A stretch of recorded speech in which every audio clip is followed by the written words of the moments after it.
So carrying on from the previous question, where we've figured out the current, we've done resistance of the copper wire, talked about how temperature affects it, and then we've jumped straight from unit 5 into what appears to be unit 3.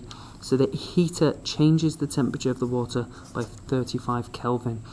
The specific heat of the water is 4,200 joules per kilogram per Kelvin. Determine at what rate the water flows through the shower. State the appropriate unit. So what you've got to do here is realise, well, our energy is equal to mc delta theta. The previous question, we were given power to be 8.5 times 10 to the 3 watts or joules per second, and that's the key. Is actually, this is energy. We know power is equal to energy divided by time, so we can make that equal to our mc delta theta. So now this is what we're dealing with. If we then say, if we're dividing by time, we can make our mass per second. We can find the rate at which the water flows as our mass per unit of time.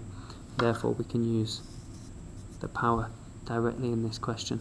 So we've got our power, we can find mass per second, we've got specific heat, and we've got temperature change. So in this case it will be power is equal to mass per unit of time times by the specific heat times by this change in temperature.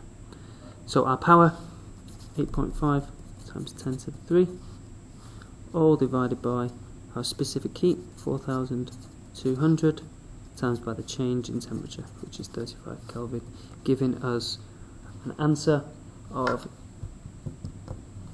0.058. Now the interesting thing here is it says state the appropriate unit. Well, in our case it's mass per unit of time. We've used SI units throughout, so it's going to be kilograms per second. 4 marks.